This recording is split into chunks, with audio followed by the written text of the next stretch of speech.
10 de julio del año 48 a.C. Dirraquio, costa del Épiro, actual Albania.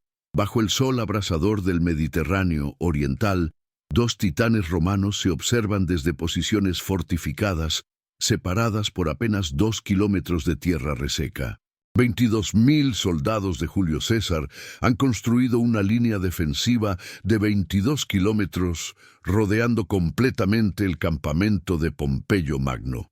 Desde el interior de ese anillo mortal, 45.000 legionarios pompeyanos aguardan tras 12 kilómetros de fortificaciones propias. Durante 89 días, ambos ejércitos permanecerán encerrados en este abrazo letal, sin que ninguno logre romper al otro. Pero César ha cometido un error, y Pompeyo está a punto de descubrirlo. ¿Cómo llegaron los dos hombres más poderosos de Roma a enfrentarse en este rincón olvidado de Grecia? ¿Qué transformó una alianza política en la guerra civil más sangrienta que el mundo antiguo había conocido hasta entonces? Apenas 18 meses antes, en enero del año 49 a.C., César había cruzado el río Rubicón con una sola legión, pronunciando las palabras que cambiarían la historia. Alea iacta est. La suerte está echada. El Senado romano, controlado por la facción conservadora de los optimates, había dado poderes excepcionales a Pompeyo para detener al conquistador de las Galias. Pero Pompeyo, sorprendido por la velocidad del avance cesariano, había evacuado Roma sin presentar batalla. Su estrategia era clara: reagrupar fuerzas en Grecia, donde su prestigio y clientela le garantizaban recursos ilimitados, construir un ejército invencible y estrangular a Italia por hambre. La decisión resultó brillante sobre el papel. Pompeyo controlaba la flota romana, dominaba el comercio marítimo del Mediterráneo oriental y contaba con el apoyo de prácticamente todos los territorios al este del Adriático. César, atrapado en Italia sin barcos suficientes para perseguirlo, tuvo que dar un rodeo. Primero marchó hacia Hispania, donde los lugartenientes de Pompeyo comandaban 7 legiones veteranas. En una campaña relámpago de apenas 4 meses, César cercó y obligó a capitular a los ejércitos pompeyanos en Ilerda, sin apenas derramar sangre romana. El 2 de agosto del 49 a.C., Lucio Afranio y Marco Petrello se rindieron, entregando sus fuerzas intactas. Pero aquella victoria en Occidente apenas había rozado el poder real de Pompeyo. Mientras César consolidaba Hispania, su rival acumulaba legiones en Grecia. Para noviembre del 49 a.C., Pompeyo había reunido 9 legiones completas, más de 7.000 jinetes auxiliares y una fuerza naval de 300 galeras. Sus líneas de suministro estaban aseguradas. Su posición parecía inexpugnable, y entonces César hizo algo que ningún general sensato habría considerado. El 28 de noviembre del 49 a.C., en pleno invierno, cuando las tormentas del Adriático convertían la navegación en suicidio, César embarcó 7 legiones en Brundisium, la actual Brindisi, y cruzó el mar hacia el Épiro. Dejó atrás los bagajes, los esclavos, los animales de carga, incluso parte de sus provisiones. Solo 20.000 infantes y 600 jinetes apretujados en transportes sobrecargados. La flota pompeyana, ancorada en Corfú bajo el mando de Marco Calpurnio Bíbulo, fue tomada completamente por sorpresa. César desembarcó en Palaeste sin oposición, pero la audacia tiene un precio. Bíbulo, recuperado de la vergüenza inicial, bloqueó inmediatamente la costa del Épiro. 30 naves cesarianas que regresaban a Italia fueron capturadas y quemadas con sus tripulaciones dentro. César quedó atrapado en territorio hostil con la mitad de su ejército, sin suministros garantizados y frente a un enemigo que lo superaba 3-1. Durante 2 meses, enero y febrero del 48 a.C., la situación pareció desesperada. Pompeyo, acampado cerca de Dirraquio con todas sus fuerzas, podía aplastar a César en cualquier momento. ¿Por qué no lo hizo? Los historiadores todavía debaten esa pregunta. Quizás Pompeyo desconfiaba de sus tropas recién reclutadas, muchas sin experiencia real de combate. Quizás calculaba que el tiempo jugaba a su favor, que César se vería obligado a rendirse por hambre antes del verano. O quizás, a sus 58 años, el gran general que había conquistado Oriente para Roma había perdido el instinto asesino de la juventud. Mientras Pompeyo esperaba, César actuaba.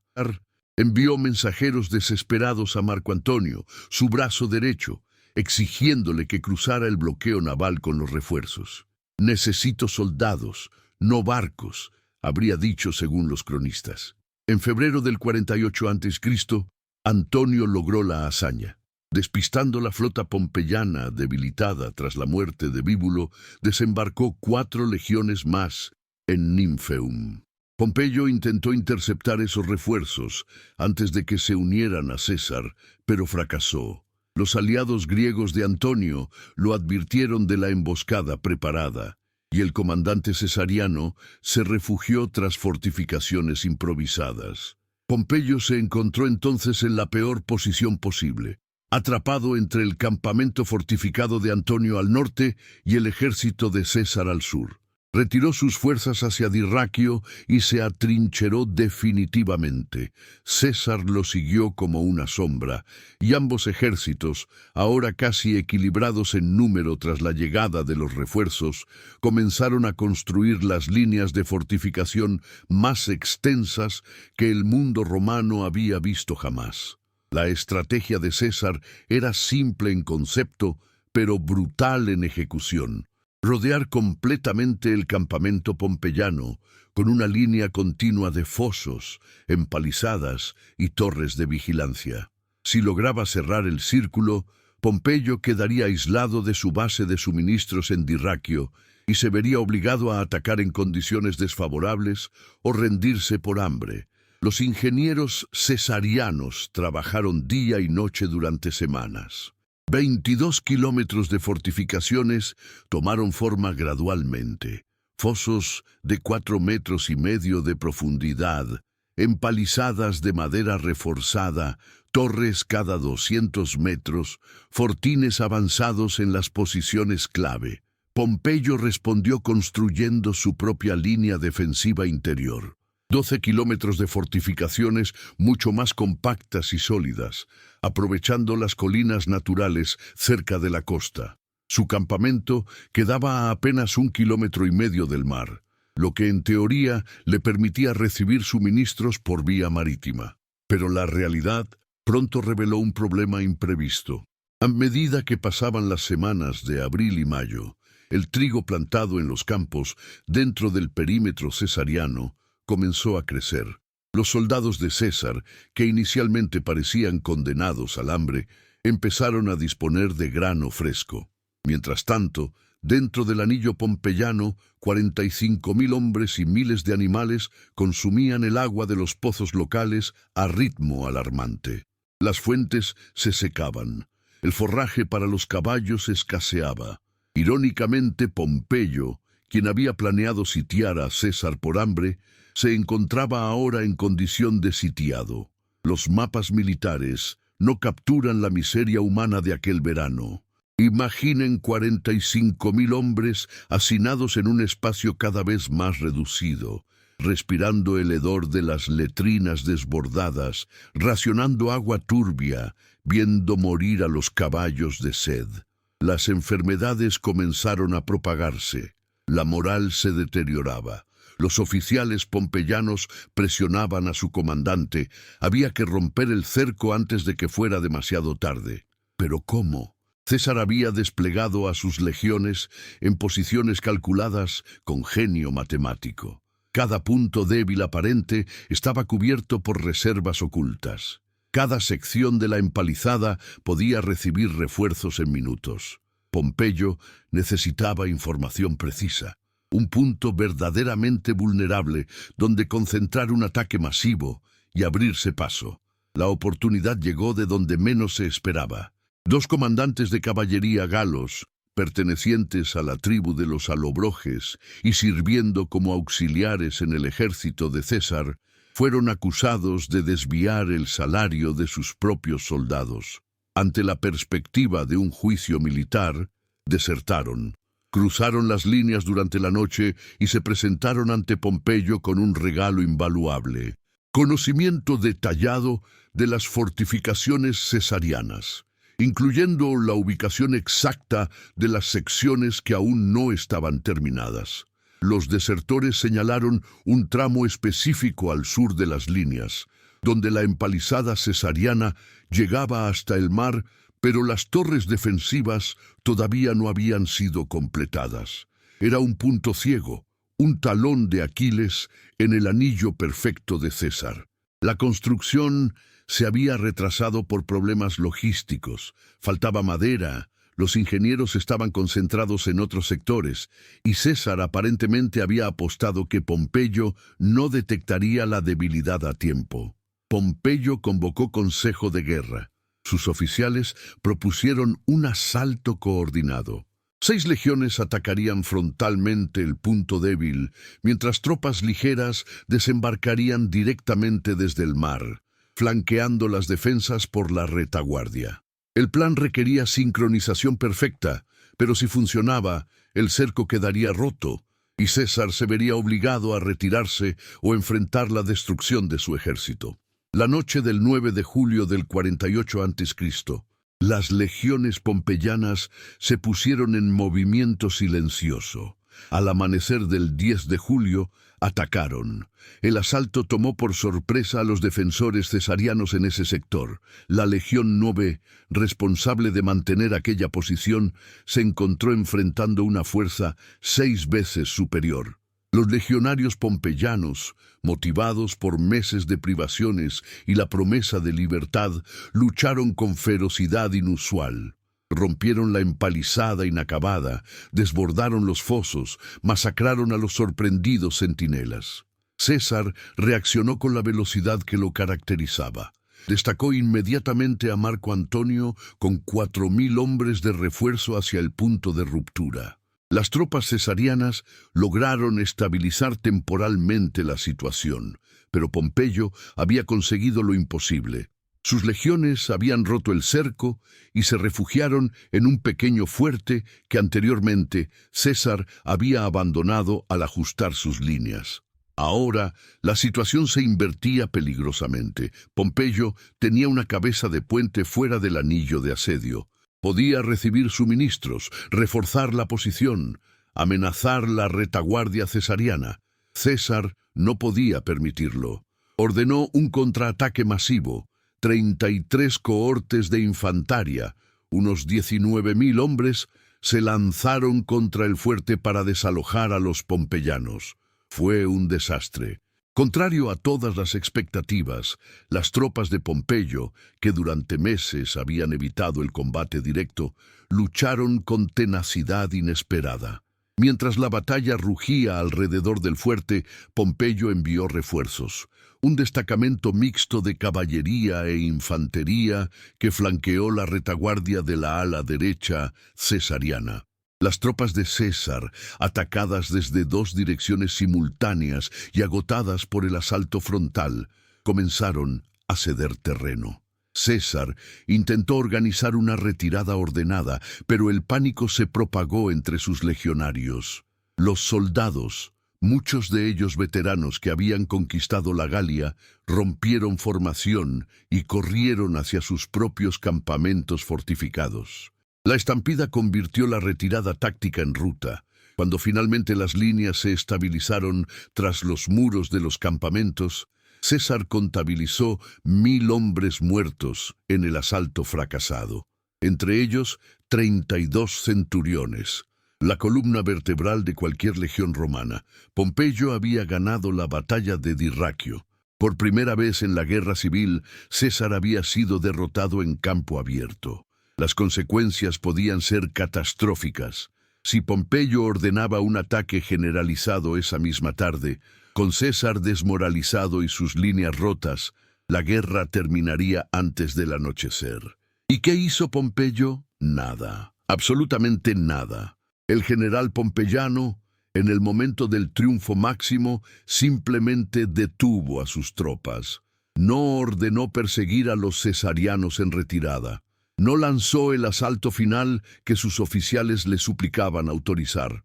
Según las fuentes, sospechó que la retirada de César podía ser una trampa, una maniobra para atraer a sus fuerzas a terreno desfavorable.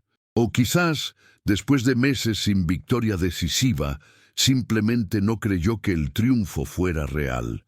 Esa noche, en su tienda de campaña entre los cadáveres de sus mejores centuriones, César habría pronunciado una frase que la historia preservó. Hoy la victoria habría sido de los enemigos si hubiera entre ellos alguien que supiera ganarla. Parte 2. El punto débil. El 11 de julio del 48 a.C. Al amanecer siguiente de su derrota en Dirraquio, Julio César tomó la decisión que salvaría su vida y cambiaría el curso de la historia romana: abandonar el campo de batalla y marchar hacia Tesalia. Sus oficiales cuestionaron la maniobra. Retirarse después de una derrota podía interpretarse como huida, destruyendo definitivamente la moral de las legiones. Pero César comprendió algo que Pompeyo aparentemente no. Quien controla el ritmo de la guerra, controla su desenlace. La marcha hacia Tesalia no fue una retirada desesperada, sino un movimiento estratégico calculado. César había enviado previamente varias legiones bajo el mando de Cneo Domicio Calvino para enfrentar a las tropas pompeyanas lideradas por Escipión Násica en territorio tesalio. Si podía reunirse con Calvino, equilibraría nuevamente el balance de fuerzas. Y Tesalia, con sus fértiles llanuras agrícolas, ofrecía los suministros que el árido Épiro le negaba. Más importante aún, alejaría a Pompeyo de su base logística en Dirraquio, obligándolo a combatir en condiciones menos favorables. Pompeyo dudó. Durante días mantuvo sus fuerzas en Dirraquio, reabasteciendo sus legiones, curando heridos, consolidando la victoria. Pero el séquito de senadores optimates que lo acompañaban no le dio tregua. Habían esperado 18 meses para este momento. César estaba herido, desmoralizado, en retirada. Era el momento de perseguirlo hasta su destrucción total, de terminar la guerra civil con una batalla decisiva que restaurara el poder senatorial en Roma. Finalmente, Pompeyo cedió a la presión política. Abandonó Dirraquio y siguió a César hacia Tesalia. Ambos ejércitos marcharon por rutas paralelas durante semanas, observándose desde colinas opuestas, tanteándose en escaramuzas de caballería, evitando el choque frontal. César necesitaba tiempo para recuperarse. Pompeyo, prudente como siempre, se negaba a arriesgar su ventaja numérica en una batalla campal hasta estar absolutamente seguro de las condiciones. Pero la dinámica política dentro del campamento pompeyano trabajaba contra su comandante. Los senadores optimates, Catón, Léntulo, Marcelo y otros, no eran militares profesionales, pero se consideraban con derecho a opinar sobre estrategia. Cada día sin batalla decisiva aumentaba su impaciencia. ¿Para qué habían huido de Roma? ¿Para qué habían reunido el ejército más grande que la República había visto en generaciones? ¿Para perseguir indefinidamente a un enemigo derrotado por las colinas de Grecia? En agosto del 48 a.C., los dos ejércitos convergieron cerca de Farsalia, en Tesalia Central. César acampó en posición defensiva cerca del río, con acceso garantizado a agua fresca. Pompeyo ocupó las colinas al sur, manteniendo la ventaja del terreno elevado. Durante varios días, César desplegó sus legiones en formación de batalla cada mañana, ofreciendo combate. Pompeyo se negó a descender de las colinas. La situación se había invertido completamente desde Dirraquio. Ahora era César quien buscaba batalla desesperadamente, mientras Pompeyo prefería la cautela. El conquistador de las Galias sabía que el tiempo jugaba contra él. Sus líneas de suministro eran precarias, sus soldados estaban exhaustos por la marcha, su prestigio se erosionaba con cada día que pasaba sin victoria. Pompeyo, en cambio, podía esperar indefinidamente. Sus provisiones llegaban regularmente desde Grecia y Asia Menor. Su ejército crecía con refuerzos constantes. Matemáticamente, solo tenía que evitar errores para ganar la guerra por agotamiento, pero las matemáticas militares ignoran la psicología política. En el campamento pompeyano, los senadores llegaron al límite de su paciencia. En una reunión tormentosa, exigieron a Pompeyo que atacara inmediatamente. Algunos lo acusaron de prolongar la guerra deliberadamente para disfrutar del poder excepcional que el conflicto le otorgaba. Otros cuestionaron abiertamente su valor. El veterano de 60 campañas, el conquistador de Oriente, el general que había aplastado a los piratas del Mediterráneo, se vio obligado a justificar su prudencia ante burócratas que nunca habían empuñado una espada en combate. Pompeyo cedió nuevamente. El 8 de agosto del 48 a.C., anunció a sus oficiales que al día siguiente descendería de las colinas y ofrecería batalla campal. La noticia corrió como fuego por el campamento. Los legionarios pompeyanos, convencidos de la victoria inminente, comenzaron a sortear entre ellos las propiedades de los oficiales cesarianos. Los senadores discutían quién ocuparía qué cargo en el gobierno que se establecería en Roma tras aplastar definitivamente a César. Algunos empezaron a empacar sus pertenencias, anticipando el regreso triunfal a Italia. César recibió informes de estos preparativos con una mezcla de alivio y aprensión. Finalmente tendría su batalla, pero enfrentaba probabilidades desalentadoras. Pompeyo comandaba 45.000 infantes contra 22.000 cesarianos. La diferencia era aún más dramática en caballería. 7.000 jinetes pompeyanos contra apenas 1.000 del lado cesariano. La experiencia también favorecía a Pompeyo. Sus legiones incluían veteranos de sus campañas orientales, mientras que César había perdido muchos de sus mejores centuriones en Dirraquio. La noche del 8 al 9 de agosto, César reunió a sus oficiales. Según las crónicas, analizó fríamente la situación. Pompeyo desplegaría su caballería en el flanco derecho, donde la superioridad numérica le permitiría envolver la línea cesariana. Una vez rodeada la infantería de César, el ejército entero quedaría expuesto a ataques desde todas direcciones. Era la táctica básica de cualquier general competente con ventaja en caballería. Entonces César hizo algo inesperado. Ordenó formar una cuarta línea de infantería, completamente irregular según la doctrina militar romana estándar, compuesta por 6 cohortes seleccionadas entre sus mejores tropas. Estas cohortes no participarían en el choque inicial. Permanecerían ocultas detrás de la caballería cesariana, esperando. Cuando la caballería pompeyana cargara, los 1.000 jinetes de César retrocederían deliberadamente, atrayendo a los enemigos hacia adelante.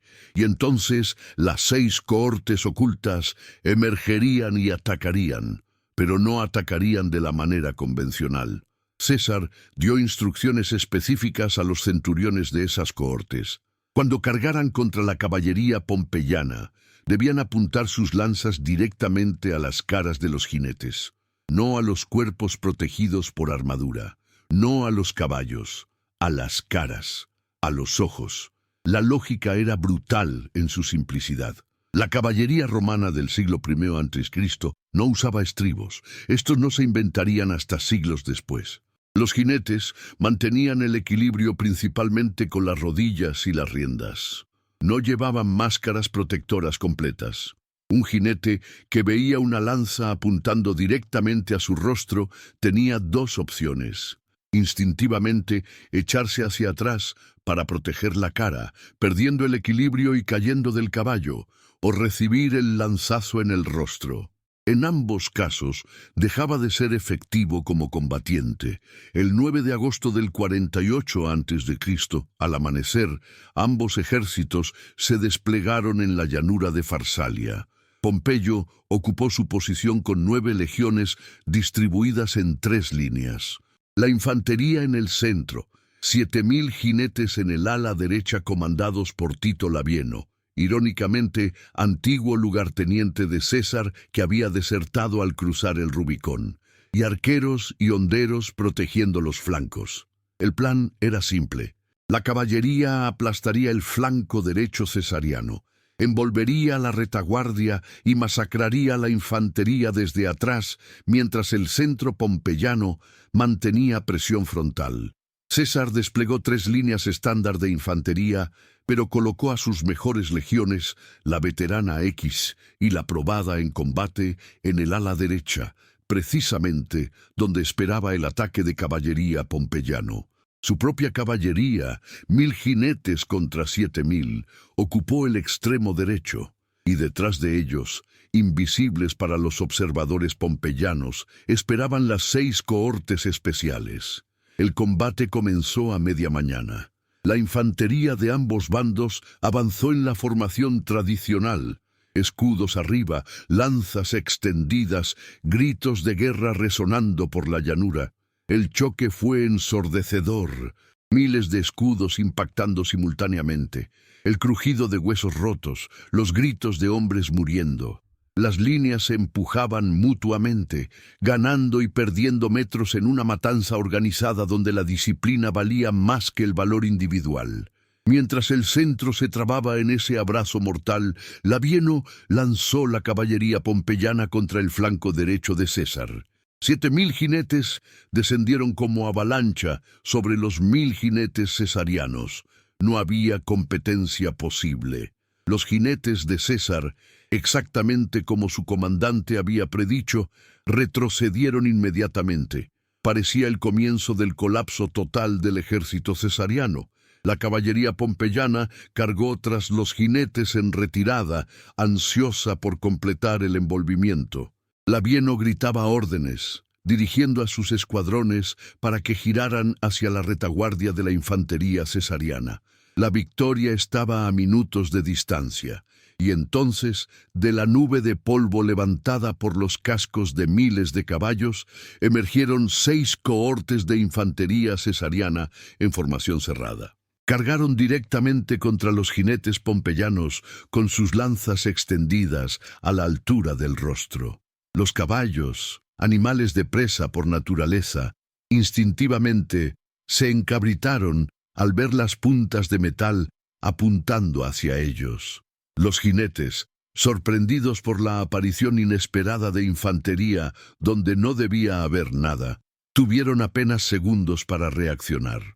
Muchos, al ver las lanzas dirigidas a sus caras sin protección, instintivamente echaron la cabeza hacia atrás para protegerse. Perdieron el equilibrio, cayeron de sus monturas. La formación de caballería pompeyana se desintegró en el caos. 7.000 jinetes tratando simultáneamente de frenar, girar, retroceder en espacio limitado. Los caballos chocaban entre sí, los jinetes caían, las órdenes se perdían en la confusión. Las 6 cohortes cesarianas avanzaban metódicamente, usando sus escudos para derribar caballos, sus espadas cortas para destripar a jinetes caídos, sus lanzas para mantener a distancia a los que intentaban reorganizarse. Labieno intentó desesperadamente reagrupar sus fuerzas, pero la psicología del combate había cambiado irreversiblemente. La caballería es una fuerza de choque que depende del momentum y la confianza. Una vez rota su carga inicial, una vez sembrada la duda, se convierte en una masa vulnerable de animales asustados y hombres desconcertados. En cuestión de minutos, toda el ala de caballería pompeyana, 7.000 jinetes que debían decidir la batalla, estaba en completa retirada. César no desperdició el momento. Ordenó a las 6 cohortes perseguir brevemente a la caballería en fuga y luego girar 90 grados para atacar el flanco izquierdo de la infantería pompeyana. Simultáneamente, Lanzó su tercera línea. Las reservas frescas que hasta ese momento no habían participado en el combate contra el centro enemigo. La infantería de Pompeyo se encontró repentinamente atacada desde dos direcciones. Frontalmente por las legiones cesarianas que habían estado conteniendo su avance, y desde el flanco por las cohortes que acababan de destrozar su caballería. Es el peor escenario posible para cualquier formación de infantería antigua. Los soldados en el flanco izquierdo pompeyano intentaron girar para enfrentar la nueva amenaza, rompiendo su formación. La cohesión de las líneas se desintegró. Pompeyo, observando desde su posición de comando, vio cómo su plan perfecto colapsaba en tiempo real. La caballería que debía envolver a César huía despavorida. Su infantería, numéricamente superior, estaba siendo flanqueada y se desmoronaba. En ese momento, el veterano de 60 batallas, el conquistador de 3 continentes, el hombre que había sido llamado Magnus, el Grande, desde su juventud, rompió mentalmente. Según las crónicas, Pompeyo regresó silenciosamente a su tienda de campaña y se sentó, esperando el final. No intentó reorganizar las reservas, no ordenó una retirada ordenada. Simplemente se rindió interiormente antes de que la batalla hubiera terminado físicamente. Sus oficiales lo encontraron allí inmóvil, mientras afuera su ejército se desintegraba. La infantería pompeyana, privada de liderazgo y atacada desde múltiples direcciones, comenzó a retroceder. El retroceso se convirtió en retirada. La retirada en ruta. Miles de soldados rompieron formación y corrieron hacia el campamento pompeyano, buscando refugio detrás de sus fortificaciones. Pero César no les dio respiro. Sus legiones, energizadas por la victoria inesperada, persiguieron a los pompeyanos en retirada y asaltaron el campamento.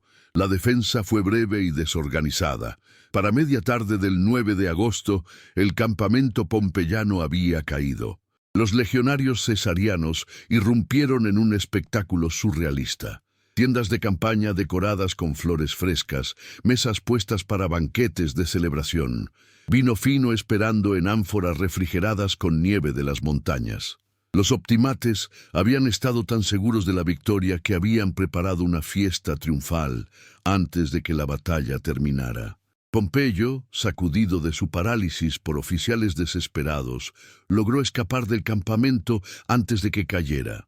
Se quitó las insignias de comandante supremo, montó un caballo y huyó con un puñado de jinetes hacia las colinas.